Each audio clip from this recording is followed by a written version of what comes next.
2024 தேர்தல் மாவட்டம் 10 யாழ்ப்பாணம் உத்தியோகபூர்வ முடிவுகள். யாழ்ப்பாண தேர்தல் மாவட்டத்திலே நடைபெற்ற இந்த பாராளுமன்ற தேர்தலிலே கட்சிகள் சுயேட்சை குழுக்கள் பெற்றுக்கொண்ட வாக்குகளும் அவர்கள் பெற்றுக்கொண்ட விருப்பு வாக்குகளும் இங்கே அறிவிக்கப்பட இருக்கின்றது. அந்த வகையிலே தேசிய மக்கள் சக்தி கருணநாதன் இளங்குமரன் 32,102 வாக்குகள், சண்முகநாதன் ஸ்ரீ பவானந்தராஜா 20,430 வாக்குகள், ஜே சந்திரமூர்த்தி ரஜீவன் 17,579 வாக்குகள், உதயகுமரன் கீர்த்தி 17,180 வாக்குகள், காராளசிங்கம் பிரகாஷ் 14,767 வாக்குகள், தேவராஜா தஜீவன் 10,027 வாக்குகள், வெண்ணிலா ராசலிங்கம் 8,680 வாக்குகள், பூலோகராஜா ஸ்ரீதரன் 8,504 வாக்குகள், மருங்கன் மோகன் 5,699 வாக்குகளை பெற்றிருக்கின்றார்கள். அந்த வகையிலே அதிகூடிய வாக்குகளை பெற்ற மூவர் தேசிய மக்கள் சக்தி கட்சியிலிருந்து பாராளுமன்ற உறுப்பினர்களாக தெரிவு செய்யப்படுகின்றார்கள். அந்த வகையிலே கருணநாதன் இளங்குமரன் அவர்களும், சண்முகநாதன் ஸ்ரீ பவானந்தராஜா அவர்களும், ஜே சந்திரமூர்த்தி ரஜீவன் அவர்களும் யாழ்ப்பாண மாவட்டத்தினுடைய பாராளுமன்ற உறுப்பினர்களாக இந்த தேர்தல் மூலம் தெரிவு செய்யப்பட்டிருக்கின்றார்கள். இலங்கை தமிழரசு கட்சி சிவஞானம் ஸ்ரீதரன் 32,833 வாக்குகள், ஆபிரகாம் சுமந்திரன் மதியாபரணன் 15,039 வாக்குகள், கேசவன் சஜந்தன் 10,528 வாக்குகள், சுகிர்தன் சந்திரலிங்கம் 9,013 வாக்குகள், இமானுவல் ஆனல் 6,985 வாக்குகள், பிரகாஷ் தியாகராஜா 5,117 வாக்குகள், கிருஷ்ணவேணி ஸ்ரீதரன் 4,565 வாக்குகள், சாமுவேல் செல்வநாதன் சந்திரகாசன் இளங்கோவன் 4,553 வாக்குகள், சுரேகா சசீந்திரன் 2,670 வாக்குகள். அந்த வகையிலே இலங்கை தமிழரசு கட்சியைச் சேர்ந்த சிவஞானம் ஸ்ரீதரன் அவர்கள் நடைபெற்ற பாராளுமன்ற தேர்தலிலே யாழ்ப்பாண மாவட்டத்தினுடைய பாராளுமன்ற உறுப்பினராக தெரிவு செய்யப்பட்டுள்ளார். அகில இலங்கை தமிழ் காங்கிரஸ் கஜேந்திரகுமார் காங்கேசர் பொன்னம்பலம் 15,135 வாக்குகள், செல்வராஜா கஜேந்திரன் 13,882 வாக்குகள், கனகரட்னம் சுகாஸ் 13,692 வாக்குகள், நடராஜர் காண்டீவன் 3,119 வாக்குகள், ஞானகுணேஸ்வரி கமலச்செல்வம் 2,692 வாக்குகள், மகாதேவன் நடனதேவன் 2,207 வாக்குகள், வாசுகி சுதாகர் 1,634 வாக்குகள், தங்கவேல் ஜெகதீஸ்வரன் 1,616 வாக்குகள், செபஸ்டியான் பிள்ளை மேவிஸ் ஜீன்சிகா 829 வாக்குகள். அந்த வகையிலே அகில இலங்கை தமிழ் காங்கிரஸ் கட்சி சார்பிலே கஜேந்திரகுமார் காங்கேசர் பொன்னம்பலம் அவர்கள் யாழ்ப்பாண மாவட்டத்தினுடைய பாராளுமன்ற உறுப்பினராக தெரிவு செய்யப்பட்டுள்ளார். சுயேட்சை குழு 17 ராமநாதன் அர்ச்சுனா 20,487 வாக்குகள், கௌசல்யா நரேந்திரன் 15,789 வாக்குகள், சிவபிரகாச மயூரன் 7,462 வாக்குகள், ராமகிருஷ்ணா அறிவன்பன் 6,215 வாக்குகள், பத்மநோஜினி நவரத்னம் 4,789 வாக்குகள், ஸ்ரீகண்ணன் ஸ்ரீபிரகாஷ் 3,156 வாக்குகள், சிவசுப்பிரமணியம் ஜோகபாலன் 2,022 வாக்குகள், தம்பி ஐயா கிருஷ்ணானந்த் 1453 வாக்குகள், பவித்ரா கிருபானந்தமூர்த்தி 853 வாக்குகள். அந்த வகையிலே யாழ்ப்பாண தேர்தல் மாவட்டத்தினுடைய சுயேட்சை குழு 17 சேர்ந்த ராமநாதன் அர்ச்சுனா அவர்கள் யாழ்ப்பாண தேர்தல் மாவட்டத்தினுடைய பாராளுமன்ற உறுப்பினராக தெரிவு செய்யப்பட்டுள்ளார். இது யாழ்ப்பாண மாவட்டத்தினுடைய 2024ஆம் ஆண்டுக்கான பாராளுமன்ற தேர்தல் தொடர்பான முடிவுகள். அந்த வகையிலே யாழ்ப்பாண மாவட்டத்தினுடைய தேர்தல் நடவடிக்கைகள் சுமூகமான முறையிலே இன்று நடைபெற்றிருக்கின்றது. அந்த வகையிலே இந்த பாராளுமன்ற தேர்தலை யாழ்ப்பாண மாவட்டத்திலே மிகவும் சுமூகமான முறையிலே நடைபெறுவதற்கு ஒத்துழைத்த கட்சிகள், சுயேட்சை குழுக்கள் மற்றும் அவர்களுடைய ஆதரவாளர்கள் உட்பட அனைத்து அரசியல் பிரதிநிதிகளுக்கும் எங்களுடைய நன்றிகளை இந்த சந்தர்ப்பத்திலே தெரிவித்துக் கொள்கின்றோம். எங்களுடைய மாவட்டத்திலே நீதியான சுதந்திரமான தேர்தல் ஒன்று நடைபெற்றிருக்கின்றது என்பதை நாங்கள் இத்தால் உறுதிப்படுத்திக் கொள்கின்றோம். அந்த வகையிலே இந்த தேர்தலுக்காக பாடுபட்டு உழைத்த அனைத்து அரச உத்தியோகத்தர்களும், பல்வேறு தரத்திலே இருக்கின்ற அரச உத்தியோகத்தர்கள் இந்த தேர்தலை மிகவும் வினைத்திறனான முறையிலே நடத்துவதற்கு எங்களுக்கு முழுமையான ஒத்துழைப்பை வழங்கி இருக்கின்றார். அந்த வகையிலே அனைத்து அரச உத்தியோகத்தர்களுக்கும், அதே வேளையிலே முப்படையினர் மற்றும் போலீசார் இந்த தேர்தலுடைய பாதுகாப்பு நடவடிக்கைகளையும் வாக்குப்பட்டிகளை தீவு பகுதிகளுக்கு எடுத்துச் செல்வதிலும் தங்களுடைய முழுமையான ஒத்துழைப்பை வழங்கியிருந்தார்கள். அதற்கு மேலதிகமாக போலீசார் வாக்கெண்ணல் நிலையங்களிலும், யாழ்ப்பாணம் மத்திய கல்லூரியில் அமைந்திருக்கின்ற இந்த வாக்கெண்ணல் நிலையத்திலும் வாக்களிப்பு நிலையங்களிலும் மிக இறுக்கமான பாதுகாப்பு நடைமுறைகளோடு தங்களுடைய கடமைகளை ஆற்றியிருந்தார்கள். அந்த வகையிலே தேர்தல் கடமையிலே ஈடுபட்டிருந்த போலீசார் ஒருவர் கோப்பாய் பகுதியிலே மரணமடைந்திருக்கின்றார். உண்மையிலே அவருக்கும் இந்த சந்தர்ப்பத்திலே நாங்கள் எங்களுடைய அஞ்சலிகளை செலுத்திக் கொள்கின்றோம். அதே வேளையிலே வாக்களிப்பு நிலையங்களை தயார்படுத்துவதிலே பிரதேச செயலாளர்கள், பிரதேச செயலகத்தினுடைய உத்தியோகத்தர்கள், கிராம உத்தியோகத்தர்கள் உட்பட பலரும் தங்களுடைய பணியினை ஆற்றியிருக்கின்றார்கள். அவர்களுக்கும் இந்த சந்தர்ப்பத்திலே நன்றிகளை தெரிவித்துக் கொண்டு, ஊடகவியலாளர்கள் இந்த தேர்தலை சீரான முறையிலே எங்களுடைய மாவட்டத்தில் ஒரு நீதியான தேர்தல் நடைபெற்றிருப்பது என்பதை பல்வேறு சந்தர்ப்பங்களிலே உறுதிப்படுத்தியிருக்கின்றார்கள். அவர்களுக்கும் என்னுடைய தனிப்பட்ட நன்றிகளை தெரிவித்துக் கொள்வதோடு, எங்களுடைய இந்த மாவட்டத்திலே தேர்தல் செயற்பாடுகள் உண்மையிலே அனைத்து தரப்பினருடைய முழுமையான பங்களிப்பு ஒத்துழைப்போடு சிறப்பான முறையிலே நடைபெற்றிருக்கின்றது.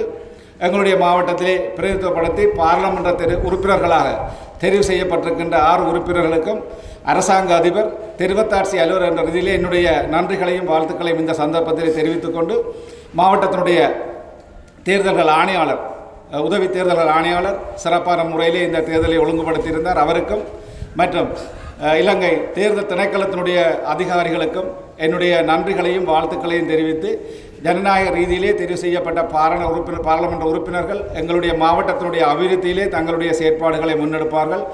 அவர்களுக்கு என்னுடைய வாழ்த்துக்களை மீண்டும் கூறி, இந்த தேர்தல் கடமைகளில் ஒத்துழைத்த அனைத்து உத்தியோகத்தர்களுக்கும் என்னுடைய நன்றிகளை கூறி விடைபெறுகின்றேன். நன்றி. இலங்கையினுடைய 10வது பாராளுமன்றத்துக்கான தேர்தல் 2024ஆம் ஆண்டு நேற்று நடைபெற்று இன்றைய தினம் பெறுபவர்கள் அறிவிக்கப்பட்டிருக்கிறது. பெறுபவர்களின் பிரகாரம் யாழ்ப்பாண தேர்தல் மாவட்டத்தில் எங்களுக்கு ஒரு ஆசனமும், வன்னி தேர்தல் மாவட்டத்தில் ஒரு ஆசனமும், மட்டக்களப்பு மாவட்டத்தில் 3 ஆசனங்களும், அம்பாறையில் ஒன்றும், திருவண்ணாமலை ஒன்றுமாக நாங்கள் 7 ஆசனங்களை பெற்றிருக்கிறோம். இலங்கையில் இருக்கின்ற முதன்மையான கட்சிகளில் ஒரு கட்சியாக மீண்டும் எங்களை நாங்கள் நிரூபித்திருக்கிறோம். தமிழ் மக்களுடைய தேசிய வாழ்வையும் அவர்களுக்கான தேசிய இருப்பையும் அடையாளப்படுத்துவதிலும் அதற்காக உழைப்பதிலும் தொடர்ந்தும் எங்களுடைய பணிகள் தொடரும். தமிழ் மக்கள் ஒரு தேசிய இனமாக அவருடைய மொழி, நிலம், பண்பாட்டின் அடிப்படையில் இந்த மண்ணிலே தொடர்ந்து வாழ்வதற்கான அவர்களுடைய அரசியல் உரிமையை, இழந்து போன அவருடைய இறமையை பகிரப்படாமல் மீண்டும் அந்த இறமையை பாதுகாக்கும் வகையில் எங்களுடைய பயணம் தொடரும். அதற்காக நாங்கள் விடுபட்டு போன சில தவறுகளிலிருந்து திருத்தி மீண்டும் மீண்டும் எங்களுடைய கட்சியை கட்டி எழுப்பி ஒரு மிகப்பெரிய மாற்றத்தை ஏற்படுத்துவோம் என்ற நம்பிக்கையோடு இன்றைய தேர்தலை சந்தித்திருக்கிறோம். இந்த தேர்தலிலே எங்களுக்காக வாக்களித்த எங்கள் ஒவ்வொரு தமிழ் தேசிய மக்களுக்கும், இந்த மண்ணிலே இருக்கின்ற ஒவ்வொரு ஊடகவியலாளர்கள், பொதுமக்கள், உதவிய உத்தியோகத்தர்கள் அனைவருக்குமே இந்த இடத்தில் எங்களுடைய இலங்கை தமிழரசு கட்சியின் சார்பாக வெளிப்படையான மனப்பூர்வமான நன்றிகளை தெரிவித்துக் கொள்கின்றோம். இன்றைய தினம் யாழ் கிளிநொச்சி தேர்தல் வலயத்தில் தேசிய மக்கள் சக்தி ஒரு பெரும்பான்மையான வாக்குகளை பெற்று 3 ஆசனங்களை கைப்பற்றியுள்ளது. இந்த வரலாற்று சாதனை என்பது தமிழ் மக்களுக்கு கிடைத்த பாரிய வெற்றி. இந்த உலகத்திற்கு தமிழ் மக்கள் ஒன்றை கூறியுள்ளார்கள், எப்போதும் தமிழ் மக்கள் நியாயமான பக்கம் எப்போது நிற்பார்கள் என்பதை உலகத்திற்கு எடுத்து கூறுகிறது. இந்த 3 ஆசனம் என்பது எம்மை பொறுத்தவரைக்கும் தென்பகுதியை விட ஒரு பாரிய முன்னேற்ற பாய்ச்சலாகத்தான் நாங்கள் கருதுகிறோம். ஏனென்றால் தமிழ் மக்கள் என்றும் நியாயமான பக்கங்கள் நிற்பார்கள். அதே நேரம் எமக்கு இந்த தமிழ் மக்கள்கள் பெற்றுத்தந்த வெற்றியானது தமிழ் மக்களுக்கே இந்த வெற்றியை சமர்ப்பணமாக நாங்கள் 5 வருடத்தில் பெற்றுக் கொடுப்போம் என்பதை இந்த இடத்தில் கூறிக்கொள்கிறேன். ஏனென்றால் நாங்கள் இந்த பாராளுமன்றம் உறுப்பினர் என்பது தனிநபருக்கு சொந்தமானது இல்லை, இந்த தமிழ் மக்களுக்கே சொந்தமான பாராளுமன்ற உறுப்பினர்களாக நாங்கள் கண்டிப்பாக அர்ப்பணிப்புள்ள தியாகமுள்ள ஒரு பாராளுமன்ற உறுப்பினராக கண்டிப்பாக இருப்போம் என்பதை நாங்கள் இந்த இடத்தில் கூறிக்கொள்கிறோம். ஏனென்றால் இதுவரை இருந்த காலங்களில் பாராளுமன்ற உறுப்பினர் என்பது தனிநபருக்கு சொந்தமானதாக பலர் நினைத்திருந்தார்கள். இதை எதிர்வரும் காலத்தில் நாங்கள் ஒரு தியாகம் மிக்க அர்ப்பணிப்புள்ள பயணப்பாதையை மேற்கொள்ள உள்ளோம். அதற்காக நாங்கள் அனைத்து தமிழ் மக்களையும் அரவணைத்து கொண்டு முன்னோக்கி கொண்டு செல்வதற்கு இருக்கின்றோம். அதே நேரம் அனைத்து புத்திஜீவிகளையும் உள்ளடக்கிய ஒரு கட்டமைப்பை ஒன்று நிறுவி இந்த யாழ் மாவட்டத்தை முன்னேற்றுவதற்கு இலக்காக கொண்டு நாங்கள் பயணிப்போம் என்பதை தமிழ் மக்களுக்கு கூறுகிறோம். அதே நேரம் புலம்பெயர் தேசத்திலிருந்து பலர் எமக்கு ஆதரவை தெரிவித்திருந்தார்கள், சமூக வலைத்தளங்களுக்கு ஊடாகவும். அதே நேரம் இன்று எமது நாட்டின் ஜனாதிபதியின் நம்பிக்கை நிமித்தமாக இந்த வாக்கு வங்கியானது அதிகரித்துள்ளது. இது ஒரு எமக்கு கிடைத்த வெற்றியானது. அதே நேரம் இங்கே இருக்கும் இளைஞர்கள் கூட பலர் எமது வேட்பாளராக இன்றைய களமிறங்கியுள்ளார்கள். அதே நேரம் மருத்துவராக பவானந்தராஜா சார் அவர்களும் அதிபரான ரஜீவன் தோழர் அவர்களையும் இந்த பாராளுமன்ற உறுப்பினரில் தெரிவு செய்துள்ளனர். அதே நேரம் நாங்கள் எமது சக வேட்பாளர்கள் வெற்றி தோல்வி இல்லாமல் இனி அவர்களையும் ஒன்றிணைத்து கொண்டு புதிய பாதையை அமைத்து கொண்டு இந்த யாழ் மக்களானது 2009க்கு பிறகு யுத்தத்துக்கு பிறகு பல துன்பங்களை அனுபவித்துள்ளார்கள். இதனால் எதிர்வரும் காலத்தில் இந்த பயணம் என்பது புதிய ஒரு புத்துணர்ச்சியுள்ள தொழிற்சாலைகளை அமைக்கக்கூடிய புதிய பாதையை திறந்து ஒரு புதிய சமூக கட்டமைப்பை உருவாக்குவோம் என்பதை இந்த இடத்தில் கூறிக்கொள்கிறேன். தேர்தலிலே நமது மக்கள் ஒரு தெளிவான செய்தியொன்றை எங்களுக்கு சொல்லியிருக்கிறார்கள். அதாவது எமது நாடு சுபீட்சமாகவும் தமிழ் மக்கள் சகோதரத்துவத்துடனும் சம நீதியுடனும் நாங்கள் கௌரவமாக வாழ வேண்டும், எமது பகுதிகளை அபிவிருத்தி பண்ண வேண்டும், எல்லாம் ஒழுங்காக, அதாவது ஊழலற்ற ஒரு வினைத்திறன் மிக்க ஆட்சி ஒன்று உருவாக்க வேண்டும் என்று எம்மில் 3 பேரை இன்று பாராளுமன்றம் அனுப்பியிருக்கிறார்கள். எனவே நாங்கள் எம்மால் இயன்ற அவளையும் எமது மக்களுக்காக செய்வோம் என்று உறுதி கூறி எமக்கு இந்த வெற்றியை பெற்று தந்த மக்கள்கள், அதோடு சேர்ந்து எமக்கு வாக்களித்தவர்கள், வாக்களிக்காதவர்கள் அனைவருக்கும் எமது நன்றியை தெரிவித்து விடைபெறுகிறேன். நன்றி. ஆகிய நாங்கள் இந்த தேர்தலிலே வென்றிருக்கின்றோம். இந்த தேர்தல் என்பது ஜனாதிபதி அன்றகுமார் திசாநாயக்காவுடைய கொள்கையை கிடைத்த வெற்றி. இந்த வெற்றியினூடாக எம்மை நேசிக்கின்ற மக்கள், எங்களுடைய மக்களுக்காக நாங்கள் மிகச்சிறந்த சேவையை ஆற்றி அவர்கள் மத்தியிலே இடம் பிடித்து அவர்களுடைய துயரங்களை நீக்கி அவர்களை அந்த நாட்டை முன்னேற்றமான பாதைக்கு இட்டு செல்வோம் என்பதிலே மாற்று கருத்து கிடையாது.